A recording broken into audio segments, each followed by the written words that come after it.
O Brasil já teve diversos modelos de carros esportivos no passado, mas atualmente modelos nacionais e populares com essa pegada são raríssimos. Durante o período entre 1976 e 1990, o país ficou literalmente fechado para importações. Quem queria um carro considerado esportivo tinha algumas opções por aqui, e quase todos são celebrados até hoje.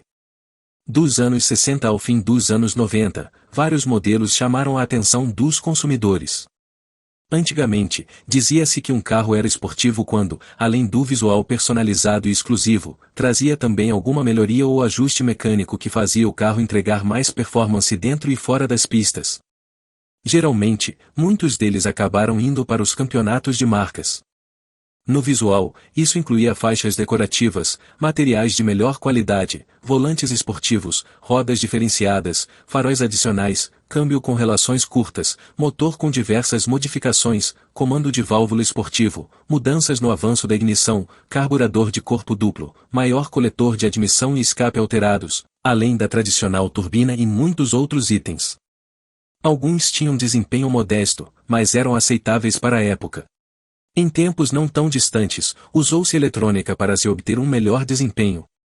Nesse vídeo, falaremos de alguns desses modelos esportivos que fizeram a cabeça de muita gente no passado e eram alvos constantes de comparativos das revistas. Para sermos mais justos, a lista poderia ser maior, mas selecionamos alguns ícones que fizeram história para que o vídeo não fique muito longo. Bem-vindo ao canal Conhecimento. Deixe seu like e faça sua inscrição. Neste vídeo, carros esportivos do passado.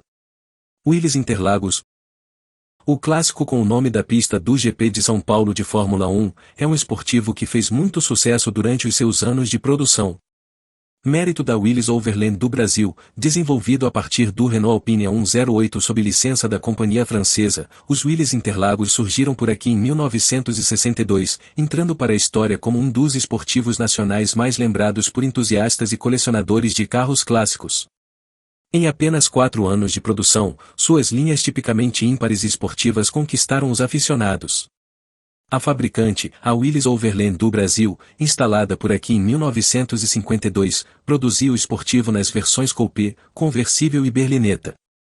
Seu chassi era tubular, como mandava a tradição dos carros esportivos importados da época, como o Porsche 356. Sua carroceria era feita de plástico poliéster reforçado com fibra de vidro, ideal para a produção em pequenas escalas, por dispensar a utilização de caras prensas para chapas de aço. O nome Interlagos é uma homenagem ao Autódromo Paulistano, por sugestão do jornalista e publicitário Mauro Salles, e o logotipo com 2 bandeiras quadriculadas cruzadas foi copiado do emblema das 500 milhas de Indianápolis. Em relação aos motores, o Interlagos disponibilizava 5 opções que iam desde o tipo 845 até o fabuloso 1093, o mesmo do Renault 1093 que atingiu os 141 km por hora de velocidade máxima, cumprindo a tarefa de aceleração de 0 a 100 em 19,4 segundos, valores insignificantes levando em consideração o seu peso de apenas 660 kg. O Willys Interlagos teve 822 unidades produzidas desde 1961 a 1966, tornando-se um dos clássicos mais desejados não só por colecionadores, mas também por aqueles que sempre sonharam um dia ter um exemplar desses. Hoje, o esportivo é muito cobiçado em grandes eventos de carros antigos, e seu preço ainda é negociado. Brasinca Uirapuru, com mecânica Chevrolet e carroceria em metal, esse rápido fora de série nacional teve vida curta e baixa produção, causando sensação e entrando para a história. Diferente dos esportivos apenas de estilo, o Brasil já fabricou um carro nos anos 60 que realmente andava rápido, pois tinha sob o capô um motorzão Chevrolet 6 cilindros. Era o Brasinca 4200 GT, depois rebatizado de Uirapuru.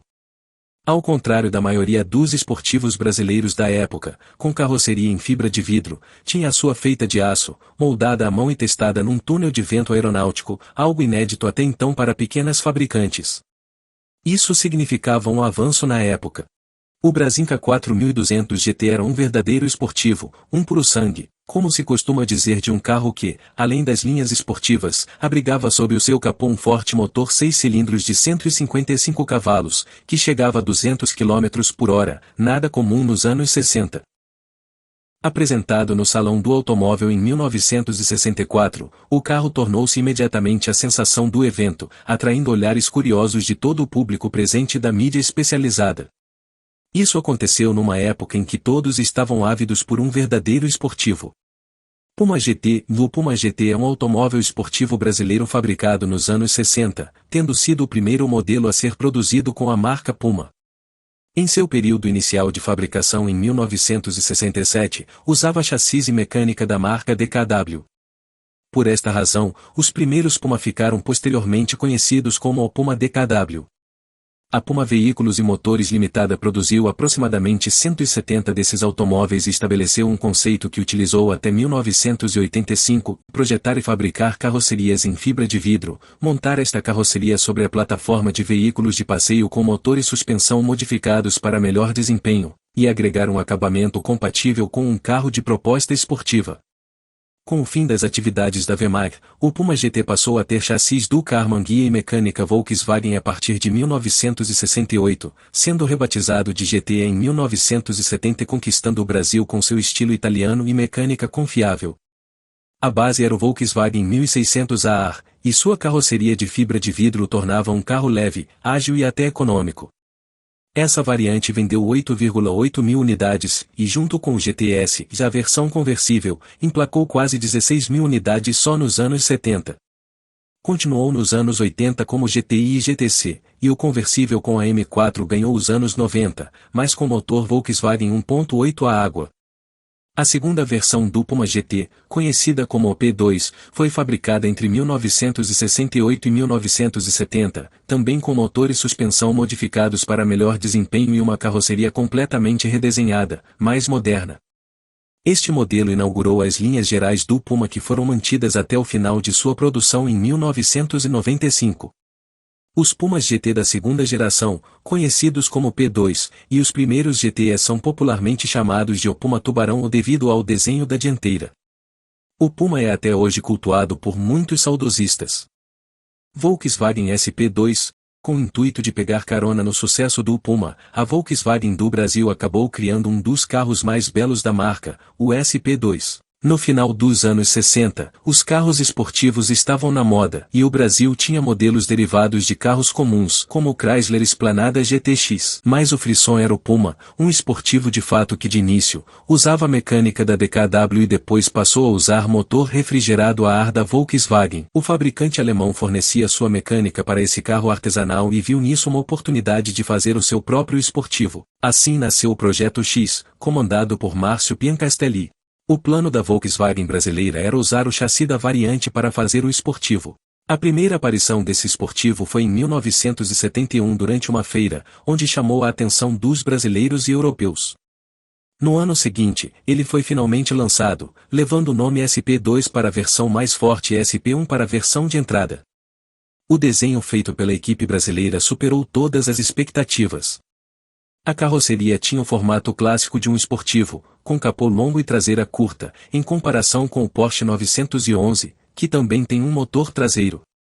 O SP2 traz dianteira mais longa, dando até a impressão de ter um motor lá. O Volkswagen SP1 trazia o mesmo motor 1600 refrigerado a ar que era usado na variante Re, com 54 cavalos. Essa versão durou pouco e saiu de linha em 1974. O SP2 era o destaque da linha e também o modelo mais vendido. Seu motor era uma variação exclusiva do 4 cilindros boxer com 67 cavalos. Esse 1.7 exigia gasolina azul de alta octanagem e nunca foi usado por outro Volkswagen. O desempenho não era dos melhores, a mecânica ar da Volks fez fama pela robustez, mas nunca pelo desempenho. Isso rendeu o jocoso apelido de o sem potência e favoreceu o Puma com sua leve carroceria de fibra de vidro. A aceleração de 0 a 100 era feita em 17,4 segundos e atingia 153 km por hora de velocidade máxima. Por dentro, o SP2 trazia um painel envolvente com instrumentos voltados para o motorista. As manoplas do câmbio e do freio de mão traziam um acabamento em madeira, enquanto a seção central do painel era na cor marrom.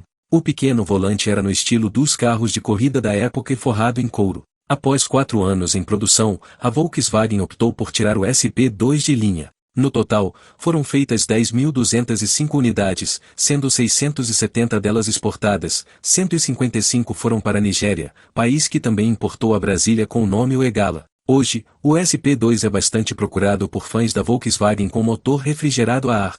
Uma curiosidade, tem 2 unidades exportadas em museus da Volkswagen na Alemanha, uma branca e uma amarela. O SP2 é até hoje considerado um dos carros mais belos já feitos pela marca alemã. E é isso aí, amigos. Hoje falamos de carros esportivos do passado aqui no Brasil. Se você gostou do vídeo, deixe o seu like e faça a sua inscrição. No próximo vídeo, vamos trazer outra curiosidade para você. Muito obrigado.